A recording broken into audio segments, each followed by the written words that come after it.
the girls. Hi everyone.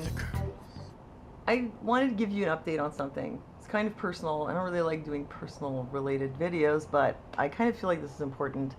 Related to my son, I guess you know, some of you know, that I had posted some videos about he might be on the autism spectrum, and at one point he had an episode of pandas, and I did some videos about that and about pandas.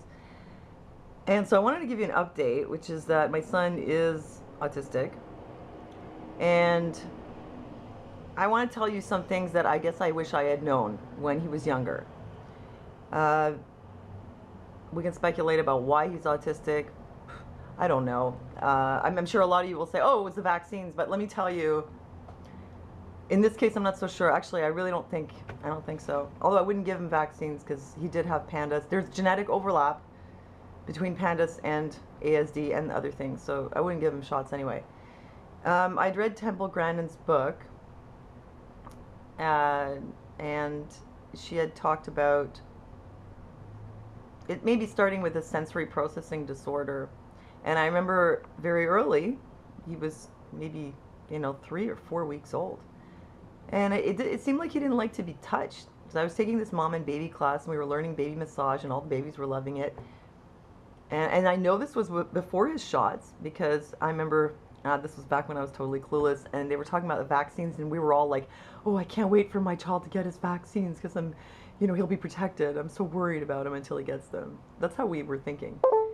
And let me shut my Facebook always interrupting me. So we were doing baby massage, and my baby was the one who didn't like to be massaged. I really tried. Like, I had the oils out, and we had him on the bed at home, and I was trying to do the nice little massage on his back, and he was like, oh, like he was squirming away, and he was not relaxing. So I remember noticing that. And then when he was 2 to 4 months old, everything was going great. All the developmental milestones, physical, even social smile, everything, that was all good. And then he was about, maybe 4 months or even before that. But I noticed it. I noticed something was off, but I didn't know what it was. I know now because I know more about babies. Usually when you look at a baby, they sort of lock onto you with their gaze. They're like fascinated by you. And they just draw you in because they just look right at you, and they give you this cute smile. Well, my son didn't do that. It was actually hard to get him to look at us, in a way. I had all these videos where I was like, lift his head, because he was just always looking at a thing, like he was just sucked into something. No, we didn't think, much of it. And then at 7 months, I decided to try baby sign. And at this point, I noticed something was really not typical, because I couldn't get him to look at me. I realized he won't look up.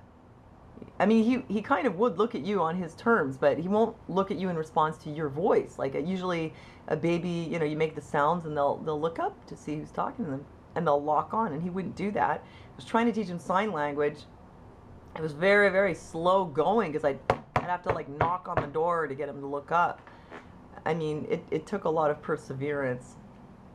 And it was slow. And the other thing I noticed was he didn't seem to imitate. I know this usually comes later, but even with the signs, people were saying, the babies will imitate back. He didn't imitate, like, just for the sake of imitating. I did notice that.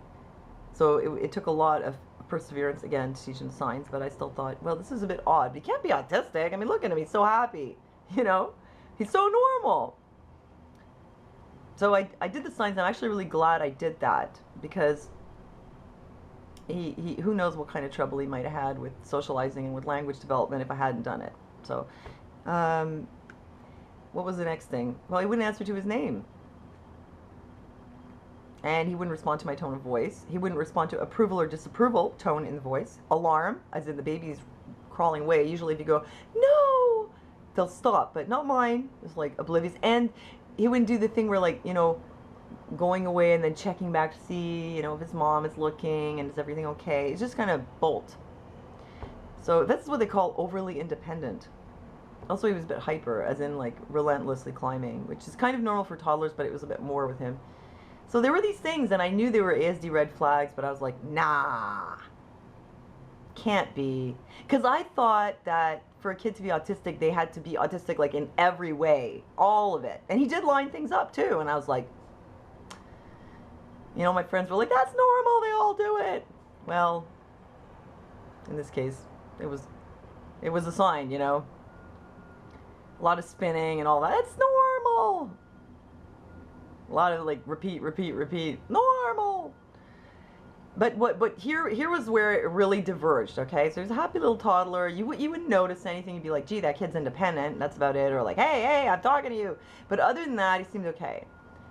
Get to about 2 years old, 3 years old. This is where you really see a difference, because at this point they start to imitate a lot more. They imitate complex actions. They imitate adult actions. They try to do like the grown-ups do. He did not do this at all. At all. Also, they start to develop imaginative play.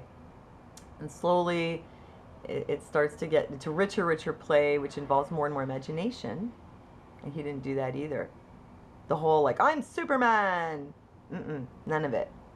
The whole, like, you know, sometimes they'll have a favorite object, like a doll. They treat it like it's really alive.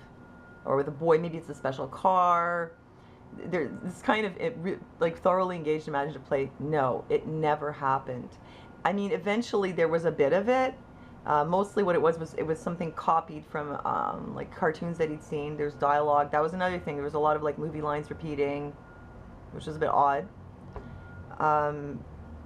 And still now there's like one single theme. And what I noticed about his play is that there seems to be no social context, and he doesn't act out like most kids will do, like, oh, I don't know, cops and robbers, or, you know, I don't know, the cowboys and Indians is probably not politically correct, but whatever, you know.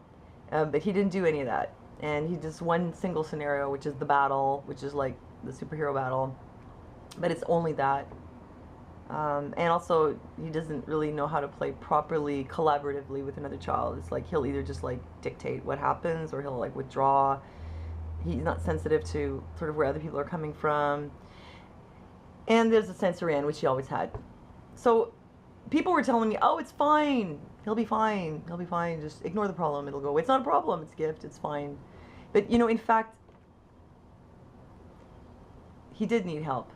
And I didn't have him evaluated because I thought, oh, I don't want to have him labeled. But he did need help, because there's the sensory aspect. And when you have a sensory processing disorder, it'll affect your imaginative play. It'll affect a lot of things, how you experience the world around you. And when children don't go into imaginative play, this is normally where they work out social relationships. And when you don't do that, what you're doing is you're not developing social interaction skills. And it could be pretty extreme. I mean, he did do all the stuff like the lining, the stacking. I mean, you try to play a game of jacks with him, and he'll stack the jacks. So, you know, that can be a problem when you're trying to play with other people. And the thing is, when they're really young, the other kids don't really notice. But as they get older, and those other children mature, and they go to different levels in their social, emotional development, and he's behind. After a while, they've said things like, he's crazy. I've heard kids say, I hate Gunnar, he's crazy. I've heard other kids say, he's so crazy. You know, they notice something, and they don't like it. And another thing was the way he'd play. He's still climbing and like playing with sticks, but in a sort of random way that the other children notices off.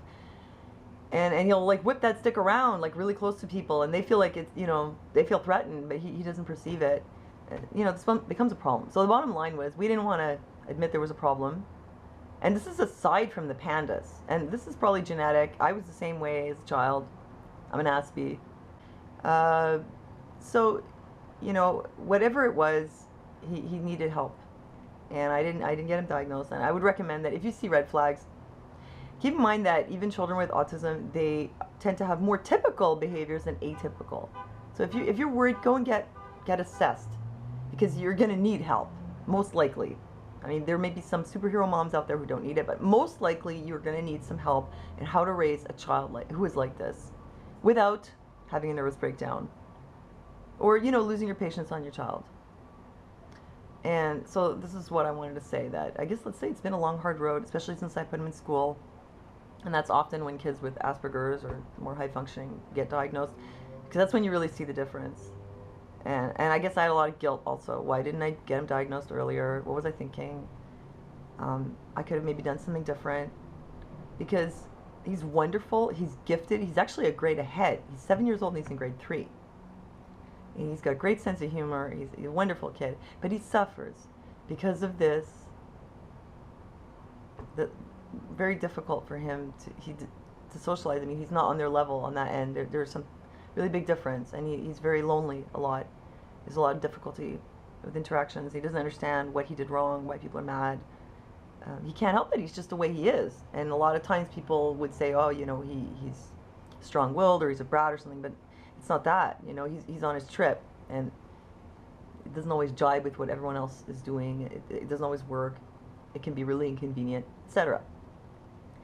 So if you're suspicious or if you're wondering with your kid, you know, I'd say don't be afraid to go and do it, get them assessed, and don't be afraid to get help because it's helpful. Well, it's help, so yeah, it is helpful, and it's good to have support. And I wanted to make this video because honestly, the last 2 years it's been so hard for me. I mean, we had to put him in we brought him to the hospital. We had to put him in a day program. He's back in there now. I mean, he had so much trouble at school and he got bullied and it was just so awful. My poor kid, you know. You can tell me, oh, he'll be fine. Let's hope, you know. I'll do everything I can to be supportive of him. And, you know, I'm sure he'll do the best he can and we'll do the best we can. And things will be the way that they're meant to be. I'm putting a lot of my faith in God where it belongs. And I wanted to share this with you. Just like that, just for no reason other than maybe some of you might be going through the same thing. And Greg in Arizona, you were right. He's autistic. You told me that like 2 years ago, but you were right. So that's it. Thanks for listening to me, and I'll see you next time.